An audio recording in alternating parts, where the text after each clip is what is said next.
Buckle up, Camp Pros, and get ready to launch into the future of summer camp with Camp Ahead. Camp Ahead helps Camp Pros think about the future so they're not caught off guard. Climate mitigation, heat, gender, war, demographics, economics, artificial intelligence. Are we ready as an industry? Camp Ahead, exploring the futurology of the summer camp industry.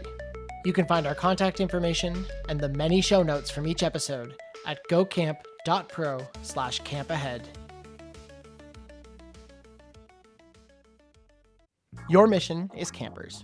Whereabouts' mission is making their experience coordinated and connected. Whereabouts is the only camper management system that keeps parents, admin, and staff in sync in real time, so every camper's day runs with confidence, clarity, and care. Check them out today at whereaboutsapp.io. Welcome to Camp Ahead. My name is Joe Richards. I am the executive director at Pearce Williams, which is a summer camp and retreat facility in southwestern Ontario. We're located about halfway between Detroit and Toronto, and we are part of the United Church of Canada's camping network. And our guest today is... Hey everyone, my name is Matt Wilfrid. My pronouns are he, him. I am the executive producer of podcasting here at Go Camp Pro, and I'm the executive director at the Canadian Camps Association. And thanks for having me on, Joe. I'm excited to be here. I've been a fan and somewhat editor since day one, so glad to be on this show with you. That is awesome. I am so happy you're here as we try to keep getting episodes out and keep people informed about Camp Ahead and the idea of using future scenarios in our camp planning and in the camp world. We decided before this that we were going to talk about an event that Pearce Williams actually held based off of everything we talked about in season 1 and into season 2. And that is that in October, we had a major stakeholders event here on site at Pearce Williams. And Matt was part of that stakeholders event without them knowing exactly what it was. What was your impression of that day, Matt, of gathering of Pearce Williams stakeholders all being in one place and discussing the future of camp?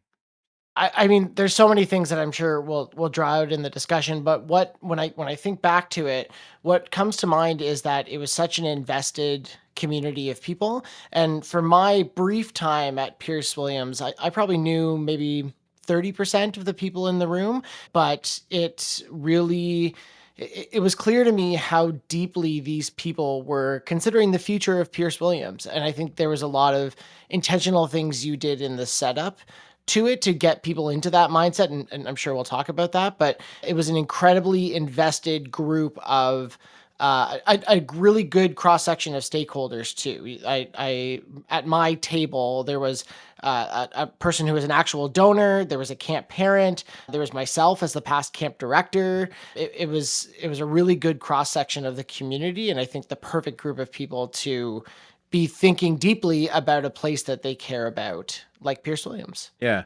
And I think that all of our camps have these people in their ranks. And so to break down the day for you a little bit, and just as a caveat, this is not how we started it, meaning that this wasn't the first thing I did with our board of directors was to host this stakeholders event. We had built up from the idea of reading some strategic foresight for not-for-profit organizations articles and using the exercise 100 things about camp and making them the opposite.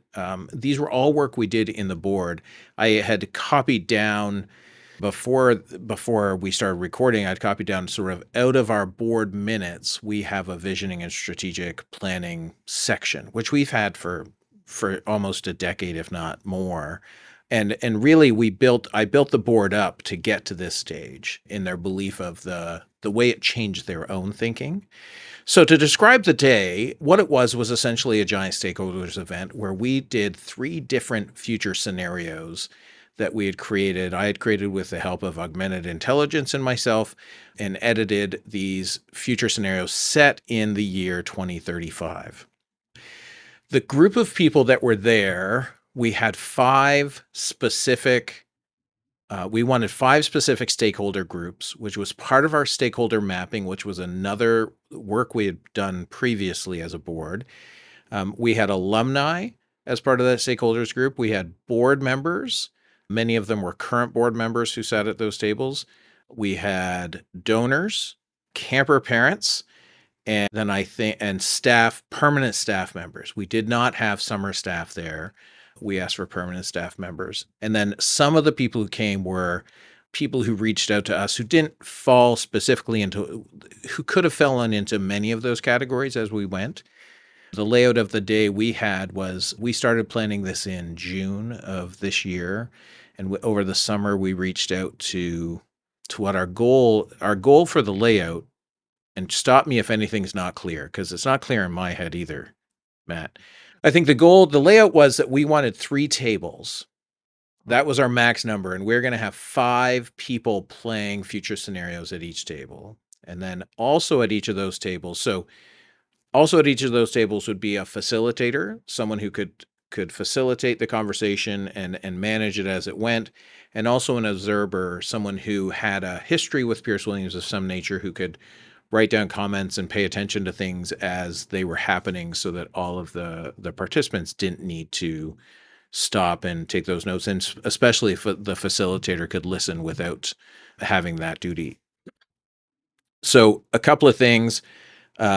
Matt, you played a facilitator at one of the tables. So we had 3 facilitators. The 2 others were also camp directors from local camps. And the reason I invited people like yourself and them is because I wanted you guys to see, I think I said it in the email, was I think this could be valuable work to do with your own organization, be it the CCA, be it if you are a volunteer at another camp, or if these camp directors can talk their board of members into it. That's one of the reasons I invited you guys along, to sort of help you see how a day like this would be set up. Well, and it's funny because you did say that in the email, but what got me to come was you said, "Matt, think of it like storytelling Dungeons and Dragons with camp people." And I was like, "Yeah, great, I'm in." Yeah, yeah. And for that kind of, I mean, you're gonna get different people with those, but you're totally right that this is, maybe I'm jumping the gun here, but I think that what makes me think of, people think about strategic planning with their organization, and I think people get nervous about that. They're like, "Oh, I don't have the tools," or "How do I get the data?" or things like that. And what you're doing here is one step of strategic planning. You're bringing people together, you're talking about camp, but you're doing it in almost a playful way, in a novel way that helps them think from the perspective of other people what they want camp to look like. And it's so much, I think, so much more powerful than just trying to do a stakeholder gathering and say, like, what do you want camp to look like? There was so many intentional steps that help people feel like they were going to be a part of that future. Yeah, and I think that's really intentional. So a couple of things happened for us is that we had done a single day at a single table with just our board members back in May. And so we had a precursor to this of a board retreat, which we do 2 times a year here at Pearce Williams, to bring the board out and to have them put their minds 10 years into the future with various things that could happen at camp. And so we were very intentional not to share what I told you to get you to come would scare off a whole bunch of other people. And That's right. so the email that I actually wrote was, I've been thinking about the future of the summer camp industry, and our board has been working with me to learn more about future scenario planning and discovery. You can hear a podcast I co-host called Camp Ahead here. This podcast series works through the idea of scenario planning specifically with camps in mind. We know the future holds a lot of uncertainty, and the Pearce Williams Board of Directors wants to make sure we're ready for whatever comes next. That's why we're doing some scenario planning to imagine different paths forward. I would love your insights and perspectives to be involved. You've been identified as someone who really gets Pearce Williams. Through your support, your time here, and your lasting connection, your input is something I deeply value. And then I went over the details and asked if they were available and let them know if they had any questions. And that is the email I sent out to anyone I had given that to all of our board members who were asking people and our other staff. One of our board whose first meeting was the May future scenario planning, she said at the end, she goes, "Wow, what a powerful day." This is from May. She goes, "What a powerful day. But like, had you told me beforehand this is what we were doing, I would have been like, I'll come to the next meeting and start there." Why is role playing so scary to some people, Matt? I think people think about role playing as like they take the farthest end of it. They think almost of like music and drama, get into a costume, accent, character, backstory. They think about what they maybe shied away from in elementary school or high school. Like they weren't part of the play, so they can't be dramatic. So they hear role playing and they think of that. Whereas what we'll get to it, but whereas what actually happened was simply envisioning yourself as somebody. Like nobody was doing accents or pretending they were actually the age that they were at our table. But it was, yeah, I think people are just not confident in their ability to do so, or maybe they haven't done anything like it. It's like when with camp, we don't say in detail all of the kooky things that we're going to be doing because that might not be accessible for people who don't already know what camp is. You have to kind of ease them into the culture, and then when they get there, they get it, right? I think it's almost the exact same thing. Yeah, I think that there's a fear that people think they're not creative, right? People Yeah. think they're not imaginative. And I think that when you put people on the spot or they feel like they're on the spot and they have to come up with a new idea or put themselves in a different person's shoes, I just don't think in our lives we do that enough to feel confident that we can do it unless you're playing, a role-playing game a few times a month. And so essentially what we did is on the day of we I introduced it and we then had them fill out character sheets. And the character sheets were very basic character sheets. I'm not sure if I can share my screen here, but uh We can put a link to it in yeah. the show notes. And essentially they would roll to see what role they were going to play. They were either going to play a Pearce Williams alumni, former campers or staff who carry the camp spirit into their lives, a camper parent, champions of their children's growth, who weigh time, cost, and opportunity. You were going to play a board member, guardians of the camp's mission and sustainability. You're going to play a volunteer. You were going to play a donor, or you're going to play a permanent staff member. And those were really, once we gave them those roles, there was also the my character sheet, which sort of asked them, okay, make up a name for your character. What is her gender or gender identity? What is the age of the character in 2035? Where do you live as this character? What stakeholder group are you in, which we just went over? And when were you last at Pearce Williams? Was it last summer, last month, last year, 5 years ago? And then it took them through some questions to sort of put them in the mindset of who they are in 2035 as this character. And what do you do most days? Are you work? Are you retired? Are you a volunteer? Who do you live with? Are you single? Are you married? Do you have kids, a partner, other family? What organizations are you involved in? Are you involved in the church or politics or service groups? What do you do for fun and enjoyment? What are your hobbies, your interests? And what matters most to you in 2035, right now in 2035? And that was really as simple as the character development sheets were.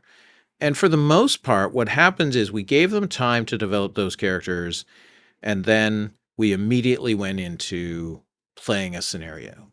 And I don't know how the people at your table managed it, but like what did everyone fit into their characters, or was that still a struggle for some? Think because you gave them it was almost like a Mad Lib version of character development. It was kind of filling in the blanks. It made it much more accessible.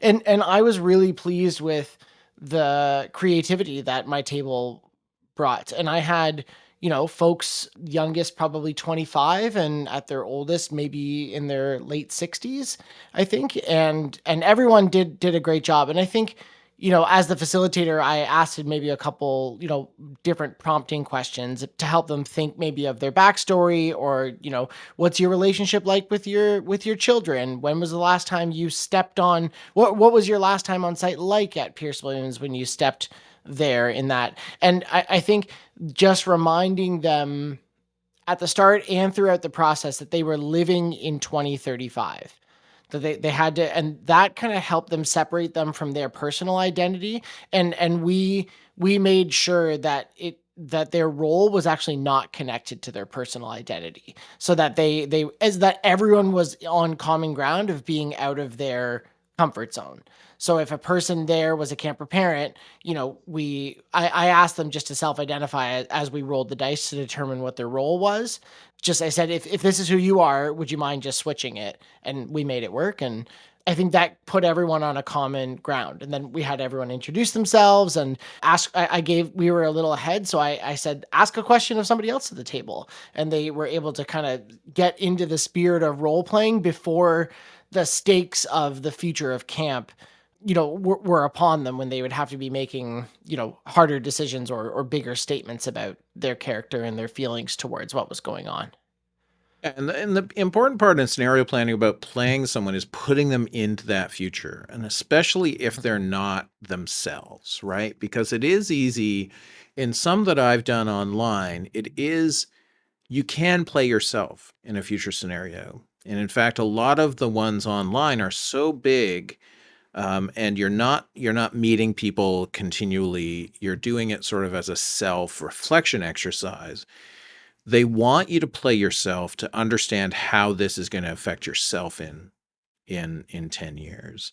And so with the character development, it was really helpful. I just wrote down that it might be really helpful for us to give them some questions that they can ask about scenarios or of other characters, just to keep that going. Our layout for the day is that we had planned character development and then 2 scenarios in the morning before lunch. So this all happened on a Saturday in one building at Pearce Williams. And we had it laid out, and we had 15 participants come. So everyone who said they were going to show up showed up. We had 3 facilitators and 3 observers come, and that was great. And then we had maybe 6 other support people that we called the help, that just in the kitchen, heated the meal and just observed and made comments as well as they went. So that was really helpful. So the character development was a huge part of that, because you don't want to skip over that as you're playing. And then we got into scenarios. Now, we had written, with Augmented Intelligence myself, we had written 6 positive scenarios and 6 challenging scenarios. Knowing that we weren't going to use 12 scenarios, we were going to roll dice to find the ones so that it felt a little bit more like a game of chance. And going forward, we've talked about this idea that we should roll dice more to make it feel more like a game of chance for other things. But we had scenarios that were everything from, I'm not sure that I remember, because I was not at a table. So I think did we do year-round hub? Yeah, so year-round hub was, so essentially what the facilitators had was, they had a facilitator guide sheet and they had the scenarios. And as a large group, we rolled together. So every table's playing the same scenario to start. And so if year-round hub, if 1 or a 4 is rolled, the short description, over the last decade, Pearce Williams invested in accommodations, the barn, improved meeting spaces. Demand for community gathering spots grew as schools, seniors groups, and local organizations looked for year-round venues. By steadily adding rentals, events, and seasonal programs, the site shifted from primarily summer camp into a 365-day facility. The shift brought financial stability and positioned Pearce Williams as a consistent presence in the region. And then we had a much longer sort of scenario that each table would read, just to flesh that out a bit. And the value of rolling is that there's some sort of chance, and then every table is discussing the exact same starter conversation. I don't think you would do it differently with every table having their own, although that might be interesting. Yeah, I think there's something to be said about getting a common data set, because every table, I mean, spoiler alert, every table took the scenario completely differently, though. Like, they all went in a different combination when we were comparing notes at the end. So I think having that same, like, okay, these stakeholders coming out of the meeting are invested in this, just allows you to like group the people more effectively if they're all doing the same thing. This Go Camp Pro podcast is brought to you by Whereabouts, a new product from our friends at Camptivities.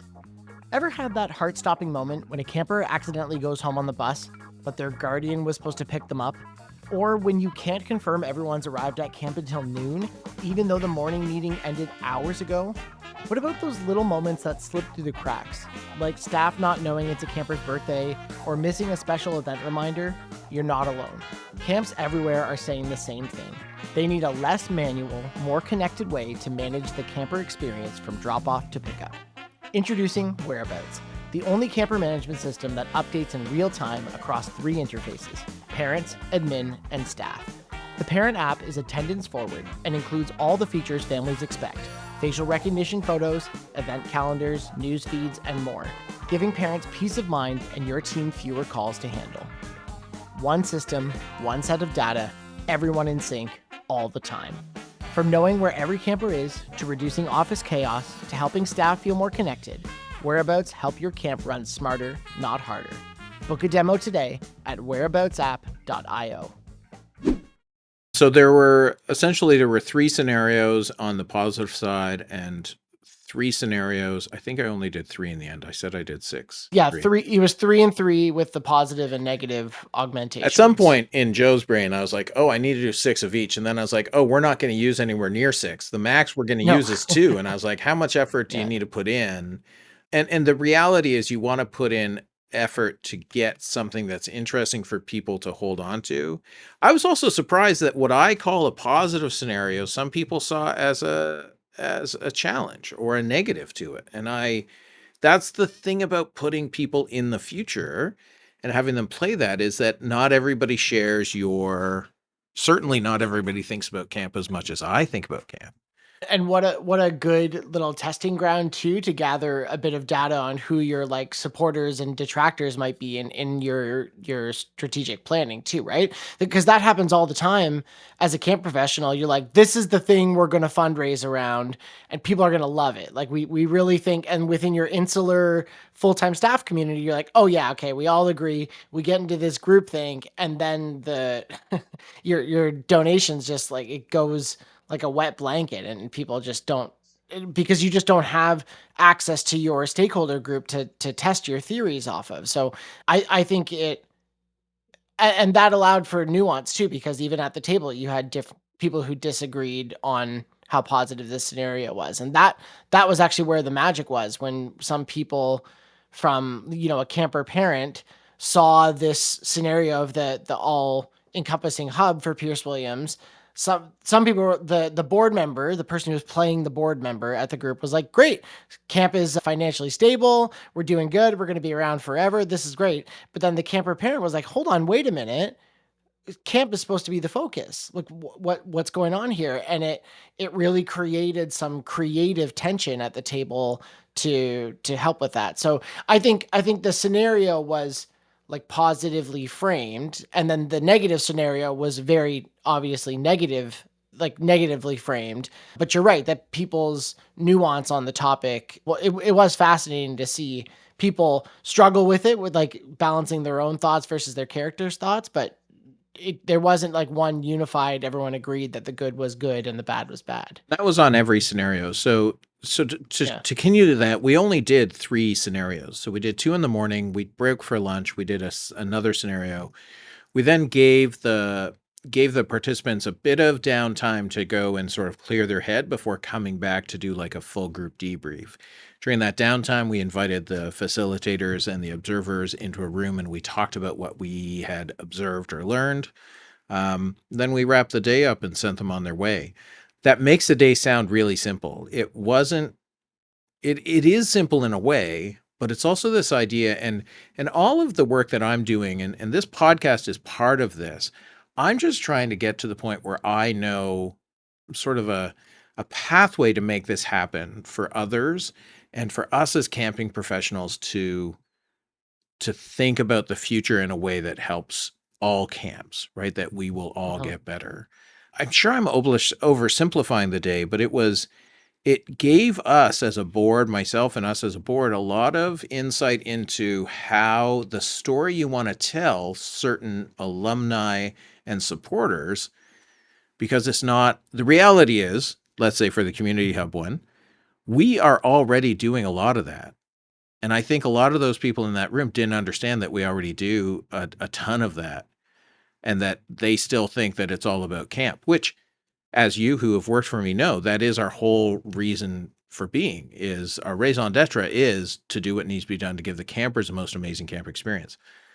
The other community groups and things that use us is really important for us to be a presence in the community, for grants, for donations, for other things. But like camp is the central focus. And I think that the day was really the day was a way to see different people's perceptions about their own past at Pearce Williams, if that makes sense. Yeah, Joe, can I ask you a question? So we talked about the one scenario. We don't need to go through each of them. Maybe we can share the snippets of them in the show notes as well. But what was your thought on, I think it takes a bit of bravery to do negative scenarios with a wider community like that, to be vulnerable enough to say that like Pierce Williams could fail or could be facing this immense challenge, and guide people through that. How did you intentionally think about that process to like make sure that it didn't, damper the day, or, take things off the rails in a way that you might not have been comfortable leaving people with that taste in their mouth? What was your thought about introducing negative scenarios into the mix? Part of my thinking on this is that we as camps, as good news camps, don't do enough to share our struggles. Mm, So I think back to Bell Let's Talk, right?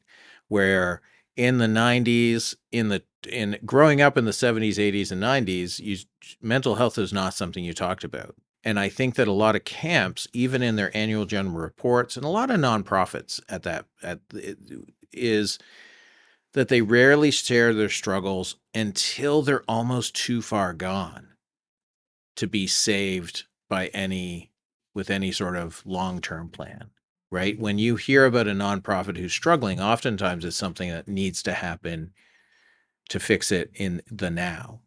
And I now, think yeah, that I was really comfortable sharing those challenges because I want people to understand that challenges are what we deal with on a daily basis at camp, right? How do you keep the lights on? Where do the funds come from? How do you get more campers? How do you fund what you want to do? How do you fund your reason for being? right. How do you maintain capital infrastructure? And I think that the key to this activity was just playing in the future. It's a fairly safe group to share those challenging scenarios with, because they are on site. They can see that that challenging scenario isn't true today, but they could play in a future where they could really put their head around what they might do in the future if that thing happened. Does that make sense?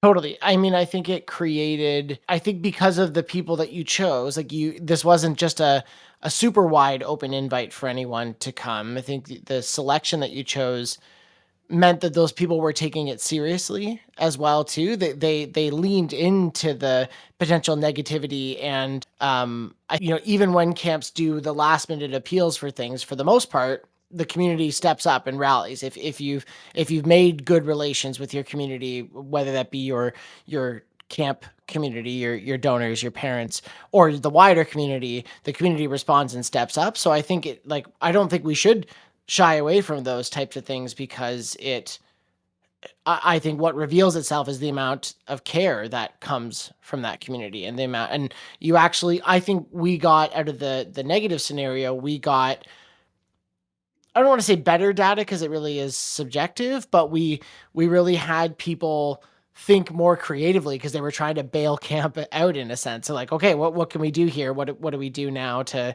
respond to this? And what, one of the questions in the debrief we asked is like, what would you tell the staff from today if you could go back in time as your 2035 self and come back in time and tell the 2025 people? And it was fascinating what people were saying about like, some of the answers were obvious. It was like, well, make sure you build good community around you. But some of them were really great in like the tactical answers that they have. And whether or not the people at your table have the best, tactical answers to things, I think that's, Joe, that's your job as the director to think about the tactic and the strategy. But again, it's points of data, it's points of information, it's informed perspectives.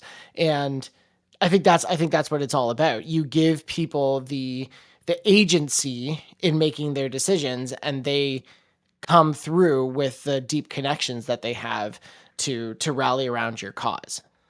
Yeah, and I think that the comfort in if you're not comfortable as a camp with some challenging or negative scenario being played out, imagine how you're going to be when something negative or challenging happens, right? Right. Like you at least want to prepare yourself to be in that future as an if or a when, right? Yeah.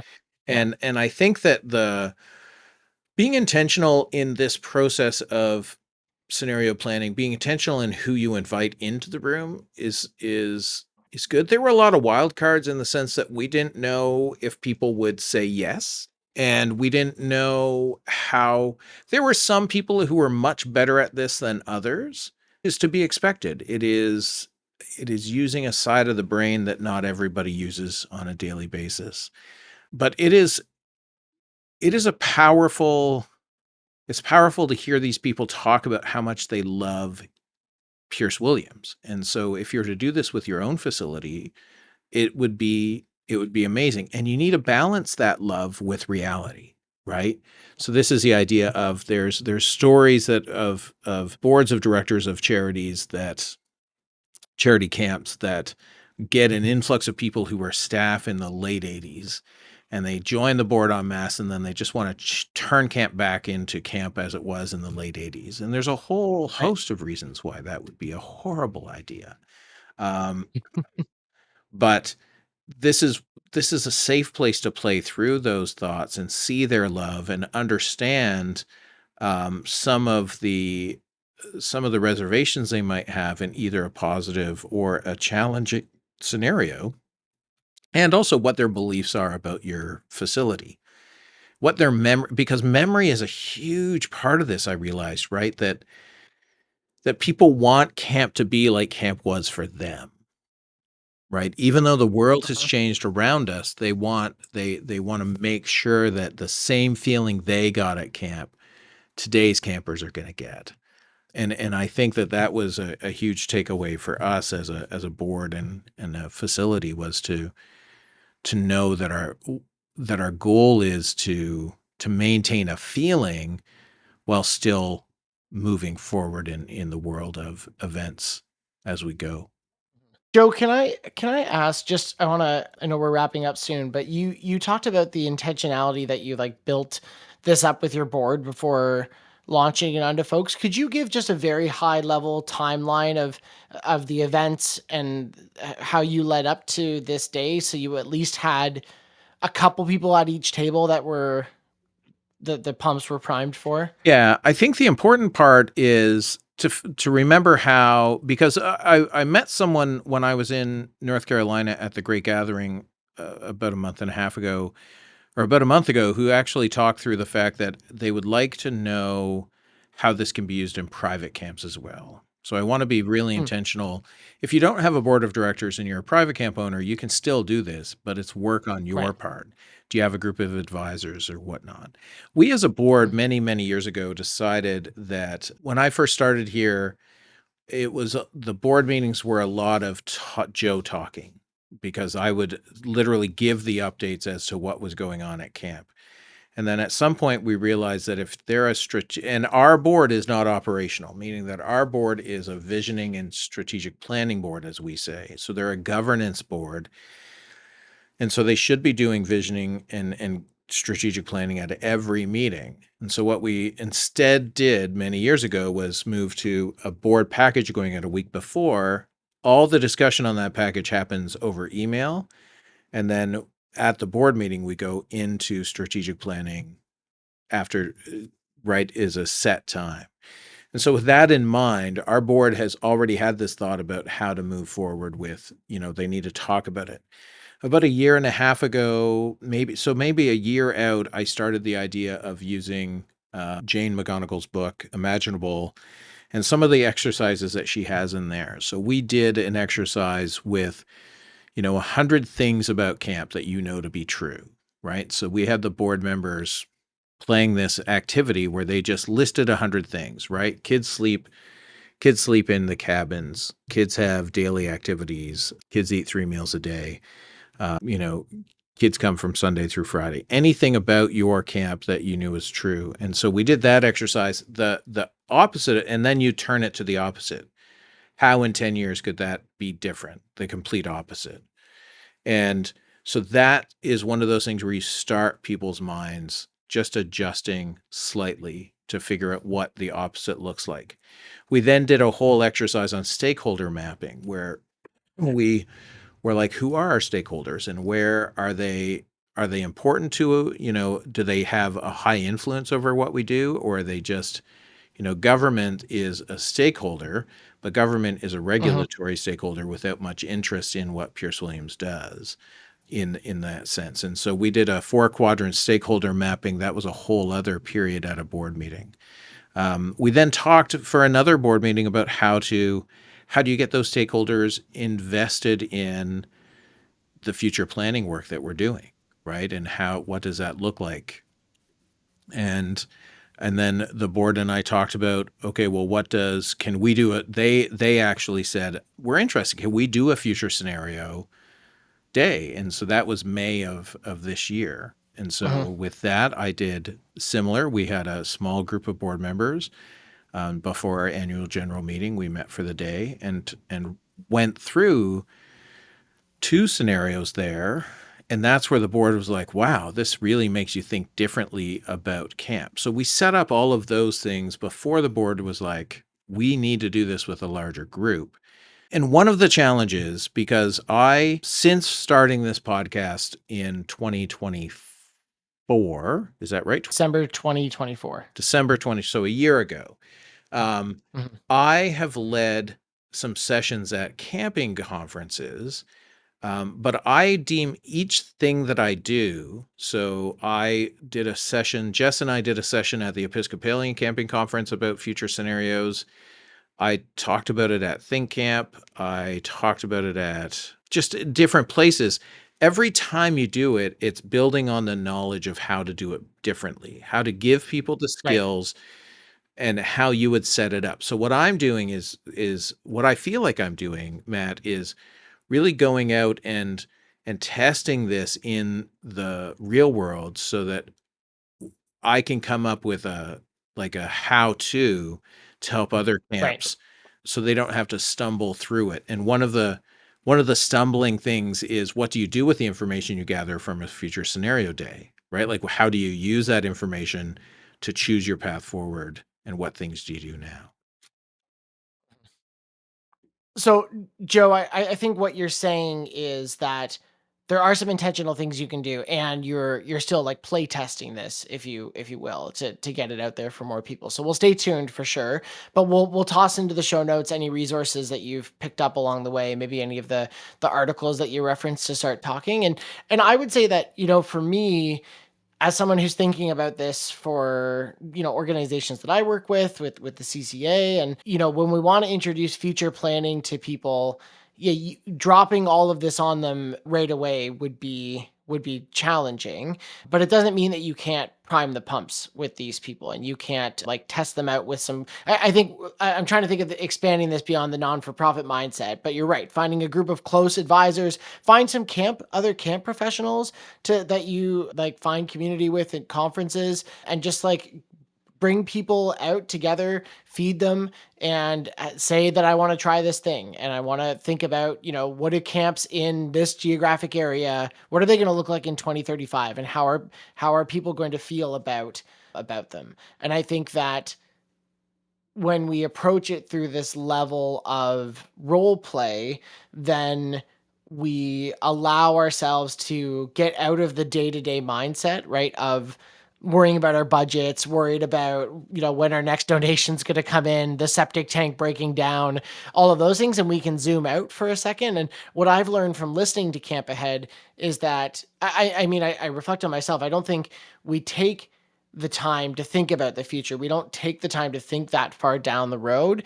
And in order for us to be successful, something that I've always appreciated about you is that we have to have a full-hearted commitment to that future thinking. And this is just a way I think, for me, I'm a pretty extrinsic person. I process with others, and I think about, like, I'm better at holding myself to account when others are involved. That this is just the step, right? That you bring other people into this thought space with you, and you play it out, but you have other people that are invested in it. And like, I've already shot you back and forth a couple messages. It's like, oh, we should change the game this way, or like, have you thought about Pearce Williams in this way? And I think it just brings more people along that road, so it doesn't feel like such a lonely, isolated exercise of thinking about the future, because that's not natural for a certain percentage of the camp professional population out there. I think all of that is true. And I think that this is playtesting. I've been thinking about this for years because at least since 2013 and touring camps in Australia. And one of the things that I love about this model of using the Institute for the Future's idea of scenarios is that you can just make it up, right? Like you can, and when I say that, it's not the scenario I'm making up, although that's made up. The people at the table have the ability, when they're talking about a scenario, to just solve a problem because Pearce Williams did something 5 years ago. They can just make it Right. up, right? Right. And that's teaching the drama bit of yes and, right? Mhm. That Mhm. well, Pearce Williams was set for this because in 5 years ago they did this thing, and you don't want people saying, well, they didn't do that thing. Well, if I say it, it's true all of a sudden Yeah. in that future Yeah. scenario. And that's a huge thing to remember, is that everything I'm doing and our podcast and the idea of future scenario is just to imagine possible futures so that it can help us relate to things that happen in every day going forward. Yeah, it's good. Matt, I want to thank you for, did you have any final thoughts before we wrap up today? Any aha moments? Or any That's how aha we moments. end Camp Ahead. Anything you wrote down that you're like, "Oh, I need to think about that more or read that." I just think I'll go back to the point I made earlier about just involving your stakeholders in this process. No matter how you lead them up to be ready for it, I think it's really powerful. I mean, a big part of future planning, strategic planning, capital project planning, capital fundraisers is making sure that your community is invested in it, and doing listening sessions, and there's a bunch of like strategy when you go into a capital campaign. And I think this is also one of those strategies, right? Again, you're giving, I'm not saying you're not trying to like just get donors in the door doing this, although that might be an outcome of it. But I do think you're giving your community this really intimate look inside of your operations, but in a way that, like, they're not going through your budget, but they're coming out to camp, they're seeing it in action, and they feel like they are like the saviors of camp in some way. And it primes, I think, such a really good pump in people's heads to be invested in that way. And I think that it's powerful for so many reasons, and that's just one of the, like, side quest benefits of it as well. Yeah, and there's a lot of side quest benefits. Be you a not-for-profit where you can recruit people for donations or for board member spots or whatnot.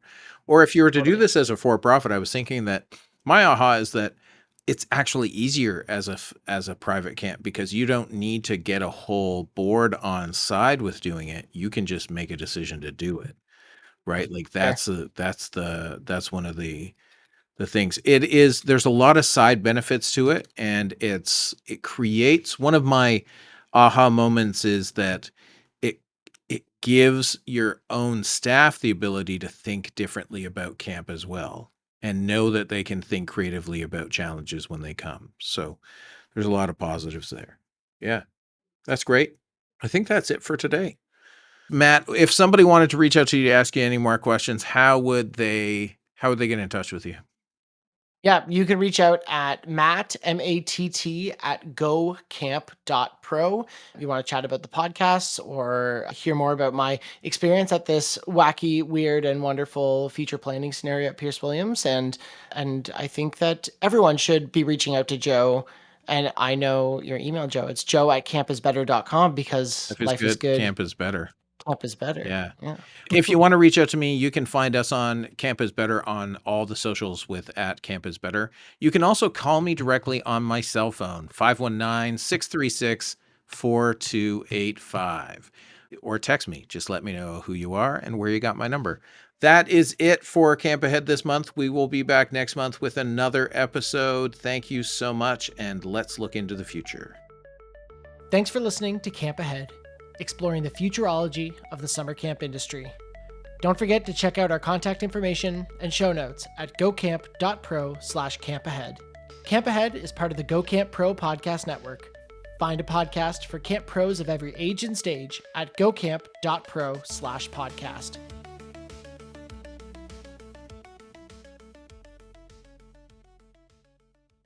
Hey Camp Pros, we love that our industry is built on sharing. In order to foster that spirit, we ask that whenever you get something great from a conference session, one of these podcasts, from the Camp Pros group on Facebook, wherever else, that you give credit where credit is due. That way, people can feel comfortable about sharing their best practices and continue to make all of our camps better. Thanks so much.